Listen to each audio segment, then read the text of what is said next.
Welcome to the Advent IM presentation on cyber threat to industrial control systems.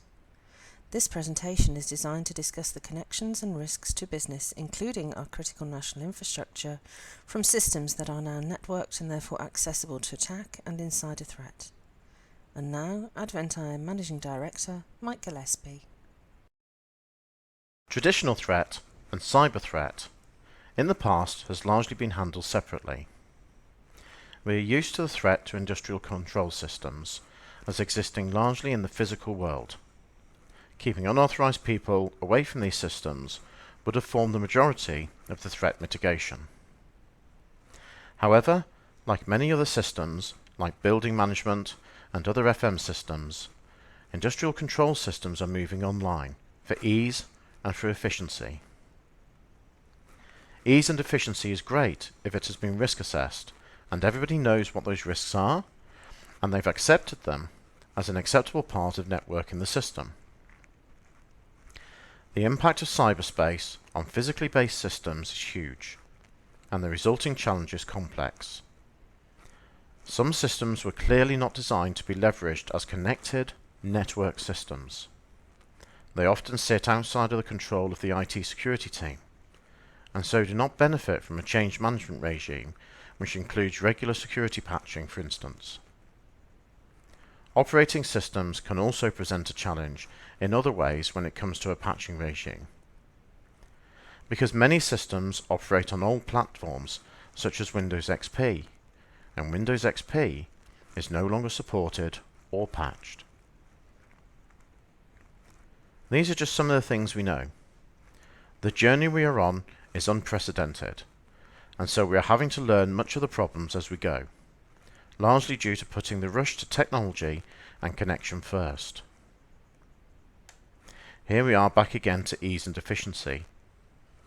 Security is sometimes seen as a blocker for preventing or arguing against insecure IP leveraging of systems. Supply chain is hardly an adequate term anymore. Supply ecosystem is far more accurate, as the interconnected nature of supply and procurement has changed so radically, and we may have little or no idea who we are connected to in degrees of separation.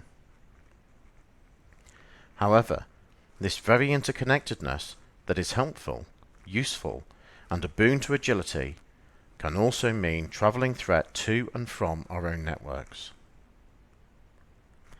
Pulling it all together, we are looking at a very different landscape, and industrial control systems are no different. How we use, connect, and protect them needs attention and careful risk assessment if we are to move forward securely and with confidence. The Internet of Things is a concept we are becoming increasingly familiar with, but just as we think we grasp exactly what it truly means, it starts to morph yet again. Billions of connected things, all live on the internet, some of it automated or semi-automated, hooked into any number of networks, and growing all the time. This could be anything from a fridge that will monitor your milk usage to an automated climate control system. In terms of industrial control systems, more and more of these are now moving out of closed environments and emerging, blinking onto the web, and as such, the opportunity either for attack, accidental infection, or user error with wider ramifications increases. These systems are frequently used as a door or route in, as attackers are aware that they do not enjoy the same level of protection that many corporate networks enjoy, and so may offer a much easier route in to a network, organization, or business.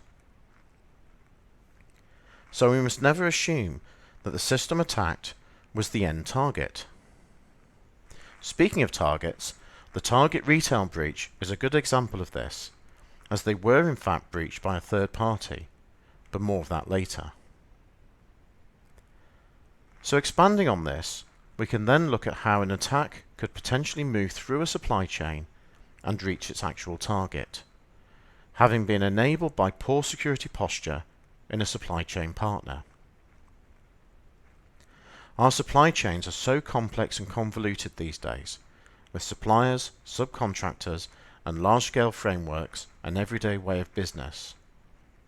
We need to pay extra attention to those we are connected to,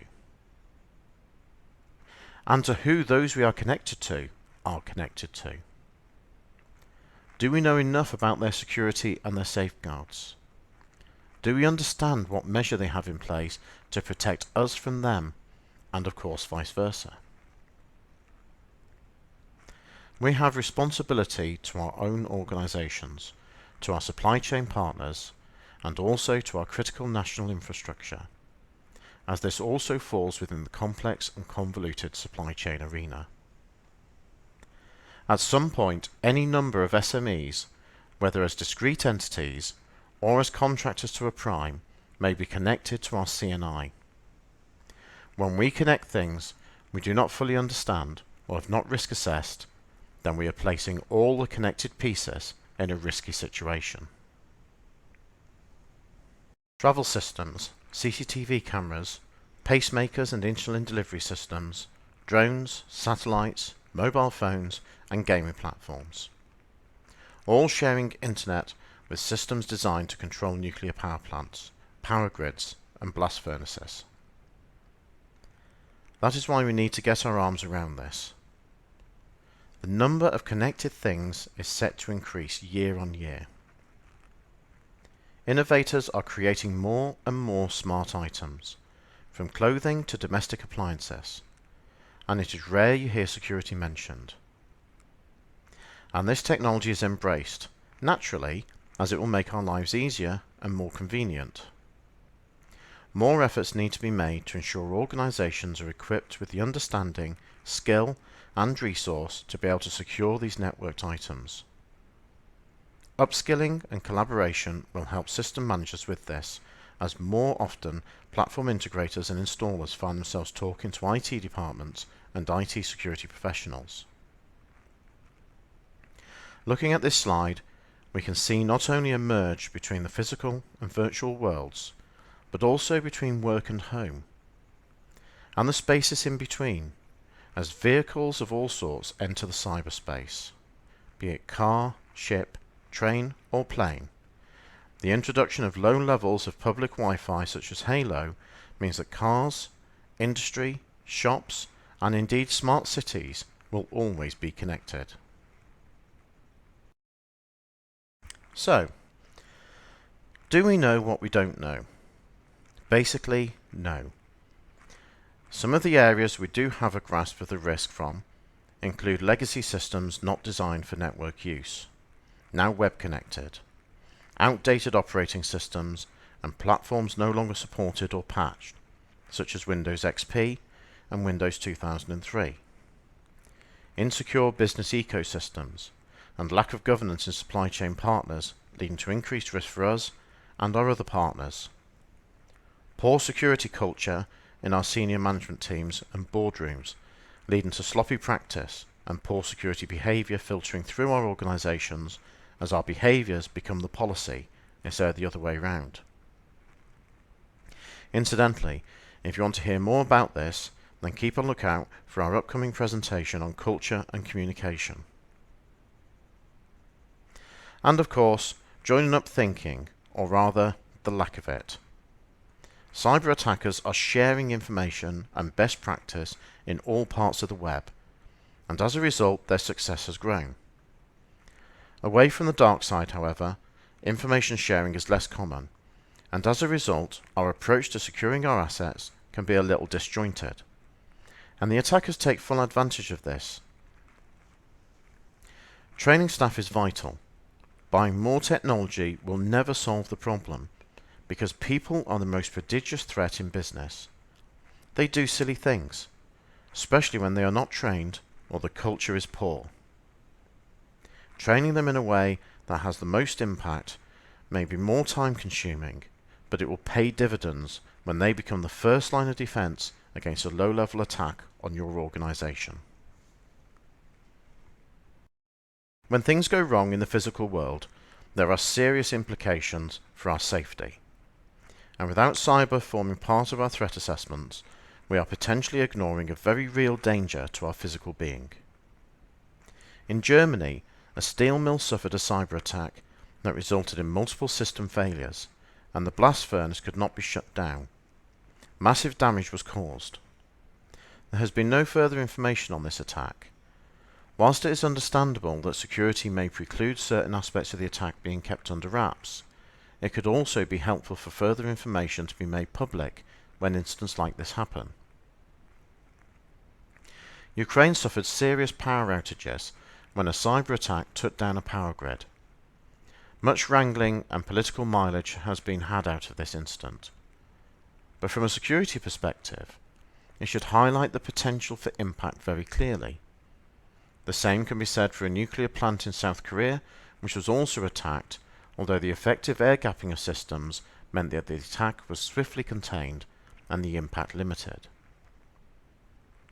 In Tel Aviv, a major arterial route was compromised for over 8 hours when the CCTV system in the Haifa tunnel was attacked. And of course, we are quite familiar with Stuxnet and its attack on the Iranian nuclear enrichment centrifuges. It should be a sobering thought that the Stuxnet code is now available on the internet, and it has spawned a family of offspring as it is used and moulded for evolved attacks. Stuxnet was the first major attack on a physical asset through cyberspace to hit the headlines, and it was introduced through a humble USB stick. So physical access was required in order to introduce the virus, and this is an aspect of cyber attack that should never be ignored or forgotten. There is frequently, although not always, some kind of physical world interaction to enable an attack. If not that, then a phishing email is the most likely candidate to enable an assault on a system. Modern supply chains are now so complex, it is not surprising that many businesses are missing indicators that are potential threats to them. I mentioned the Target retailer breach earlier. This was a perfect example of supply chain threat, as their point of sale system was actually enabled by a breach through their air conditioning contractor, through a maintenance portal. We do not know if the portal and how it was managed was risk assessed by the Target security team, but this does serve as a great example of the thought that needs to go into understanding what we are connected to.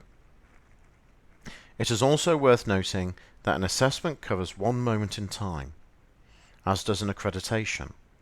We should always reserve the right to audit as part of our overall resilience. It is a joint responsibility. In fact, it is more than joint. We have an obligation to our business ecosystems to be secure too. This isn't a one-way traffic. Our own behaviour and security posture may offer threat too. Think about some of the connections you have and ask, how confident are you about them?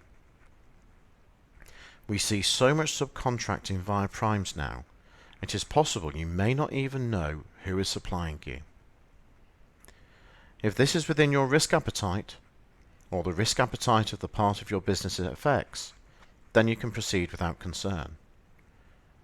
But if the answer is you do not know, then you may have some checking to do.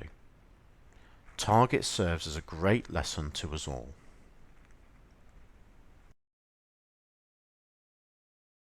A holistic threat needs a holistic response. It is not possible to continue protecting our organizations with a siloized approach. All of these facets need to be brought together and managed and coordinated under a single jurisdiction. At board level, we need absolute transparency of all security risks. At an operational level, we need to have absolute transparency of the threat landscape. The joining up of legacy industrial control systems with our wider infrastructure and the infrastructure of our total supply chain has introduced a new and previously unmitigated threat vector. Unless we proactively start managing this threat, then our entire organization remains vulnerable to attack. And a successful attack can be catastrophic in so many ways. We hope you found this presentation useful. You can find more content at advent-im.co.uk, and you can call for information on our services on 0121 559 6699.